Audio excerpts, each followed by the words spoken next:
सत श्री अकाल, स्वागत है। गौरव शुक्ला मैं हां तुहाडे नाल। बुलेटिन दा आगाज करन जा रहे हां। सब तो पहला गल किसानां दी, करनाल दी ते किसानां दे मोर्चे दी। जी हां, एक ਸਿੰਘੂ बार्डर ते टिकरी बार्डर ते गाजीपुर बार्डर दे उत्ते किसानां दा मोर्चा जारी है ते हुण एक नवां मोर्चा किसानां दे वल्लों करनाल दे मुद्दे उत्ते, करनाल दे विच 28 तरीक नूं जो घटनाक्रम होया उस दे मुद्दे उत्ते करनाल च नवां मोर्चा लगा दिता गया है। जी हां, किसानां ने करनाल दे विच मोर्चा लगा दिता है। दो तस्वीरां दे नाल आगाज है। किसानां ने पक्का मोर्चा मिनी सकत्तरेत दे बाहर लगाया है। दूजे पासे पुलिस का सख्त पहरा है। पुलिस का सख्त पहरा लाजमी तौर पर इस समय नजर आ रहा है, पर गल असीं करिए तो मिनी सकत्तरेत के बाहर किसान बड़ी गिणती पहुंच चुके हैं तो उत्थे पक्का मोर्चा लगा दिता गया है। किसान कह रहे हैं कि जदों तक प्रशासन साडी मंग नूं नहीं मन लैंदा, साडीआं मंगां दे उत्ते गौर नहीं कर लैंदा, उस वेले तक ये मोर्चा जारी रहेगा। राकेश टिकैत इत्थों तक कहते नजर आए कि कोई गल नहीं, हुण असीं आराम कर रहे हैं इत्थे बैठ के, ते प्रशासन कल करे गल, कदों भी करे या 2 दिन बाद करे, सानू कोई दिक्कत नहीं, असीं हुण पक्का मोर्चा इत्थे लगा लिया है। ते दूजे पासे पुलिस के वड्डे अधिकारी हुण भी उत्थे मौजूद ने। पुलिस के वल्लों सख्त पहरा है, पुलिस की वड्डी तैनाती है। मिनी सकत्तरेत के बाहर इस समय दीयां तस्वीरां ਉਹ ਤੁਹਾਡੇ ਸਾਹਮਣੇ ਅਸੀਂ ਰੱਖ ਰਹੇ ਹਾਂ। दरअसल किसानां दे वल्लों पूरा घटनाक्रम ਤੁਹਾਨੂੰ ਇੱਕ ਵਾਰ ਦੱਸ ਦਈਏ। 28 तरीक ਨੂੰ लाठी चार्ज होया सी, ਤੁਹਾਨੂੰ याद होएगा बसताड़ा टोल प्लाजा ਦੇ ਉੱਤੇ, ਤੇ ਉਸ ਲਾਠੀ ਚਾਰਜ ਤੋਂ ਬਾਅਦ ਕਿਸਾਨਾਂ ਨੇ ਪ੍ਰਦਰਸ਼ਨ ਕੀਤੇ। 6 ਤਰੀਕ ਤੱਕ ਦਾ ਸਮਾਂ ਦਿੱਤਾ ਗਿਆ ਕਿਉਂਕਿ ਇੱਕ ਕਿਸਾਨ ਦੀ ਮੌਤ ਹੋ ਗਈ ਸੀ, ਤੇ 6 ਤਰੀਕ ਤੱਕ ਦਾ ਕਿਸਾਨਾਂ ਦੇ ਵੱਲੋਂ ਸਮਾਂ ਦਿੱਤਾ ਗਿਆ ਕਿ ਜਿਸ ਐਸਡੀਐਮ ਦੀ ਵੀਡੀਓ ਵਾਇਰਲ ਹੋਈ ਸੀ ਉਸ ਦੇ ਖਿਲਾਫ ਐਕਸ਼ਨ ਹੋਵੇ, ਡਿਸਮਿਸ ਕੀਤਾ ਜਾਵੇ, 302 ਦਾ ਪਰਚਾ ਹੋਵੇ। ਨਾਲ ਹੀ ਉਹਨਾਂ ਨੇ ਮੰਗ ਰੱਖੀ ਸੀ ਕਿ ਜੋ ਪੀੜਤ ਪਰਿਵਾਰ ਹੈ ਉਸ ਪਰਿਵਾਰ ਨੂੰ 25 ਲੱਖ ਰੁਪਏ ਮੁਆਵਜ਼ਾ ਦਿੱਤਾ ਜਾਵੇ, ਸਰਕਾਰੀ ਨੌਕਰੀ ਦਿੱਤੀ ਜਾਵੇ, ਜ਼ਖਮੀਆਂ ਨੂੰ 2-2 ਲੱਖ ਰੁਪਏ ਦਿੱਤੇ ਜਾਣੇ। ਸਾਰੀਆਂ ਮੰਗਾਂ ਨੂੰ ਲੈ ਕੇ ਇਹ ਪੂਰਾ ਪ੍ਰਦਰਸ਼ਨ ਕੀਤਾ ਜਾ ਰਿਹਾ ਸੀ। 6 ਤਰੀਕ ਤੱਕ ਦਾ ਸਮਾਂ ਸੀ। 7 ਨੂੰ ਕਰਨਾਲ ਦੇ ਵਿੱਚ ਮਹਾਪੰਚਾਇਤ ਸੱਦ ਲਈ ਗਈ। ਅਨਾਜ ਮੰਡੀ 'ਚ ਸਵੇਰ ਦੇ ਸਮੇਂ ਕਿਸਾਨ ਆਗੂ ਇਕੱਠੇ ਹੋ ਗਏ ਤੇ ਉਸ ਤੋਂ ਬਾਅਦ ਇੱਕ 11 ਮੈਂਬਰੀ ਵਫਦ ਜਾ ਕੇ ਪ੍ਰਸ਼ਾਸਨ ਦੇ ਨਾਲ ਗੱਲਬਾਤ ਕਰਦਾ ਹੈ। ਕਰੀਬ 3 ਘੰਟੇ ਤੱਕ ਗੱਲਬਾਤ ਹੁੰਦੀ ਹੈ, ਪਰ ਗੱਲਬਾਤ ਸਿਰੇ ਨਹੀਂ ਚੜ ਸਕੀ। 3 ਘੰਟੇ ਦੇ ਵਿੱਚ 3 ਦੌਰ ਦੀ ਗੱਲਬਾਤ ਹੋਈ, ਪਰ ਉਸ ਗੱਲਬਾਤ ਦੇ ਨਾਲ ਕੁਝ ਵੀ ਹੱਲ ਨਹੀਂ ਨਿਕਲ ਸਕਿਆ। ਉਸ ਤੋਂ ਬਾਅਦ 11 ਮੈਂਬਰੀ ਵਫਦ ਮਿਨੀ ਸਕੱਤਰੇਤ ਤੋਂ ਵਾਪਸ ਪਹੁੰਚਦਾ ਹੈ ਅਨਾਜ ਮੰਡੀ ਕਰਨਾਲ, ਜਿੱਥੇ ਪੂਰਾ ਜਿਹੜਾ ਜਮਾਵੜਾ ਸੀ, ਇਕੱਤਰਤਾ ਜਿੱਥੇ ਕਿਸਾਨਾਂ ਦੀ ਕੀਤੀ ਗਈ ਸੀ, ਤਾਂ ਉੱਥੇ ਜਾ ਕੇ ਇੱਕ ਵਾਰ ਮੁੜ ਤੋਂ ਮੰਥਨ ਕੀਤਾ ਜਾਂਦਾ ਹੈ। ਤੇ ਫਿਰ ਬਲਬੀਰ ਸਿੰਘ ਰਾਜੇਵਾਲ ਉੱਥੇ ਐਲਾਨ ਕਰਦੇ ਨੇ ਕਿ ਹੁਣ ਅਸੀਂ ਮਿੰਨੀ ਸਕੱਤਰੇਤ ਦਾ ਰੁਖ ਕਰਾਂਗੇ। ਤਾਂ ਉੱਥੋਂ ਸਾਰੇ ਜਿਹੜੇ ਕਿਸਾਨ ਆਗੂ ਇਕੱਠੇ ਹੋਏ ਸੀ ਉਹਨਾਂ ਨੇ ਰੁਖ ਕਰ ਲਿਆ, ਕੂਚ ਕਰ ਦਿੱਤਾ ਮਿੰਨੀ ਸਕੱਤਰੇਤ ਵਾਲੇ ਪਾਸੇ। ਹਾਲਾਂਕਿ ਇਹ ਕਿਹਾ ਗਿਆ ਸੀ ਕਿ ਬੈਰੀਕੇਡ ਨਹੀਂ ਤੋੜਾਂਗੇ, ਜਿੱਥੇ ਸਾਨੂੰ ਰੋਕਿਆ ਗਿਆ ਗ੍ਰਿਫਤਾਰੀਆਂ ਦੇਵਾਂਗੇ। ਇੱਕ ਵਾਰ ਹਿਰਾਸਤ ਦੇ ਵਿੱਚ ਲੈ ਲਿਆ ਗਿਆ, ਅਜਿਹੀਆਂ 20 ਖਬਰਾਂ ਸਾਹਮਣੇ ਆਈਆਂ। ਉਸ ਤੋਂ ਬਾਅਦ ਇਹ ਅੱਗੇ ਵਧਦੇ ਰਹੇ ਕਿਸਾਨ ਆਗੂ।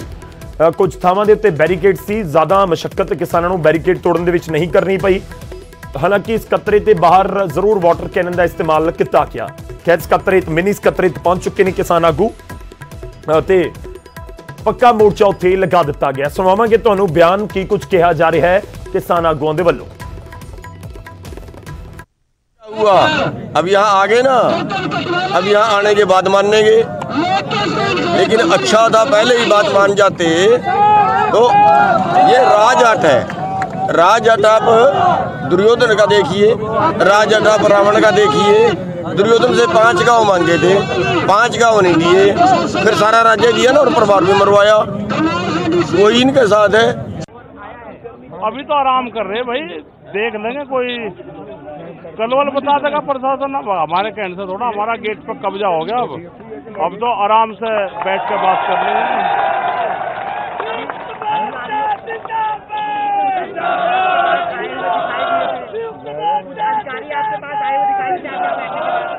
अभी कर लेंगे, अभी फुर्सत नहीं, हमें टाइम नहीं। अभी तो आराम करेंगे, यहाँ अपना कपड़ा लत्ता मंगवाने, खाने पीने का इंतजाम कर रहे हैं, कर लेंगे बात। हमें तय करके बताएंगे, क्या बताना उन्हें। किसानों ने अपना टारगेट अचीव कर लिया यहाँ तक पहुँचने का। सरकार की रुकावटों के बावजूद किसान यहाँ पहुँचे हैं, उनके हौसले को मैं दाद देता हूँ।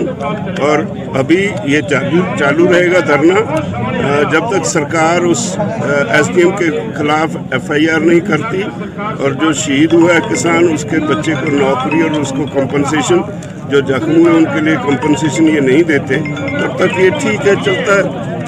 करनाल दे विच किसानां दा हल्ला बोल जारी है। नवीं दाणा मंडी तो शुरू होया पैदल मार्च आखिर मिनी सैकटरीएट ते आके खत्म होया और हुण किसानां ने धरना ला रखिया। ये तस्वीरां मिनी सैकटरीएट नूं जांदे रस्ते दियां ने, जिथे ਵੱਡੇ ਵੱਡੇ ਟਿੱਪਰ ਰੇਤਾ ਬਜਰੀ ਨਾਲ ਭਰ ਕੇ ਪ੍ਰਸ਼ਾਸਨ ਨੇ ਖੜੇ ਕੀਤੇ, ਵੱਡੀ ਸਖਤ ਬੈਰੀਕੇਡਿੰਗ ਕੀਤੀ, ਪੁਲਿਸ ਪ੍ਰਸ਼ਾਸਨ ਲਾਇਆ ਗਿਆ, ਪਰ ਸਾਰੇ ਨਾਕੇ ਸਾਰੇ ਪ੍ਰਬੰਧ ਧਰੇ ਦੇ ਧਰੇ ਰਹਿ ਗਏ ਤੇ ਕਿਸਾਨ ਅੱਗੇ ਜਾ ਕੇ ਮਿੰਨੀ ਸੈਕਟਰੀਏਟ ਦੇ ਅੱਗੇ ਧਰਨਾ ਦੇਣ ਦੇ ਵਿੱਚ ਕਾਮਯਾਬ ਹੋ ਗਏ ਔਰ ਹੁਣ ਪੱਕਾ ਧਰਨਾ ਉੱਥੇ ਲਗਾ ਦਿੱਤਾ ਗਿਆ ਹੈ।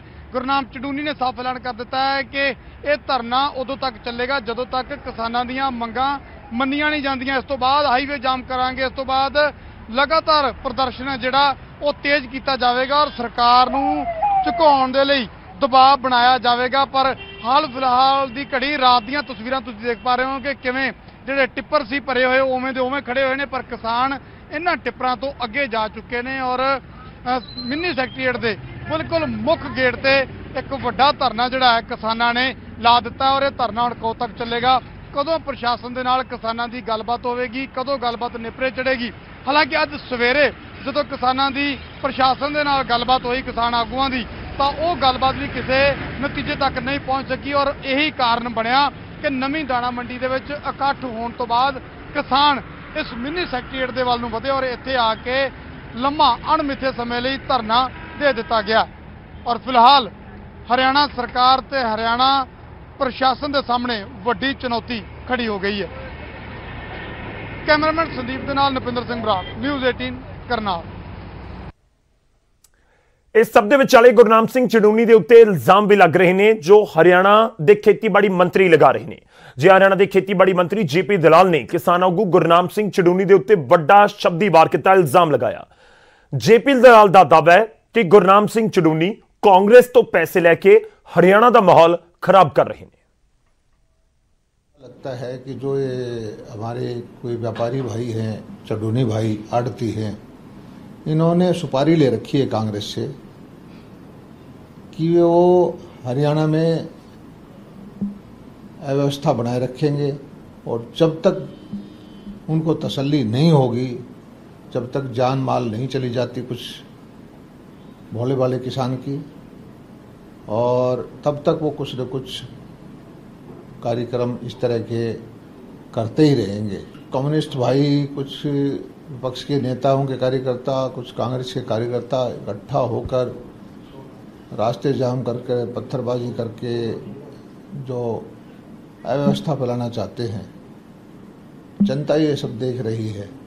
ये हरियाणा की प्रगति में बाधक है और हरियाणा के विकास में जो रोड़ा अटकाते हैं, जनता इनको माफ नहीं करेगी। ਹੁਣ ਅੱਗੇ ਵਧਦੇ ਅਗਲੀ ਖਬਰ ਦਾ ਰੁਖ ਕਰਾਂਗੇ। ਸੁਪਰੀਮ ਕੋਰਟ ਦੇ ਵੱਲੋਂ ਗਠਿਤ ਕਮੇਟੀ ਦੀ ਰਿਪੋਰਟ ਜਨਤਕ ਕਰਨ ਦੀ ਮੰਗ ਉੱਠੀ ਹੈ। ਸੁਪਰੀਮ ਕੋਰਟ ਦੇ ਵੱਲੋਂ ਇੱਕ 4 ਮੈਂਬਰੀ ਕਮੇਟੀ ਬਣਾਈ ਗਈ ਸੀ, ਜਿਸ ਦੇ ਵਿੱਚੋਂ ਇੱਕ ਮੈਂਬਰ ਵੱਖ ਹੋ ਗਏ ਕਿਸਾਨਾਂ ਦੇ ਮੁੱਦੇ ਉੱਤੇ, ਤੇ ਉਹ 3 ਮੈਂਬਰੀ ਕਮੇਟੀ ਜੋ ਬਚੀ ਸੀ ਉਹਨਾਂ ਦੇ ਵੱਲੋਂ ਇੱਕ ਰਿਪੋਰਟ ਤਿਆਰ ਕੀਤੀ ਗਈ ਸੀ ਤੇ ਉਹ ਸੁਪਰੀਮ ਕੋਰਟ ਨੇ 2 ਮਹੀਨਿਆਂ 'ਚ ਬਣਾਉਣ ਨੂੰ ਕਿਹਾ ਸੀ। ਉਹਨਾਂ ਨੇ 2 ਮਹੀਨਿਆਂ 'ਚ ਬਣਾ ਕੇ ਸੁਪਰੀਮ ਕੋਰਟ ਨੂੰ ਸੌਂਪੀ ਸੀ ਤੇ ਉਸ ਕਮੇਟੀ ਦੇ ਹੀ ਮੈਂਬਰ ਅਨਿਲ ਘਨਵਟ ਨੇ ਚੀਫ ਜਸਟਿਸ ਆਫ ਇੰਡੀਆ ਨੂੰ ਇੱਕ ਚਿੱਠੀ ਲਿਖੀ ਹੈ। ਉਹਨਾਂ ਨੇ ਕਿਹਾ ਕਿ ਕਮੇਟੀ ਦੇ ਵੱਲੋਂ ਸੌਂਪੀ ਰਿਪੋਰਟ ਨੂੰ ਜਨਤਕ ਕੀਤਾ ਜਾਵੇ।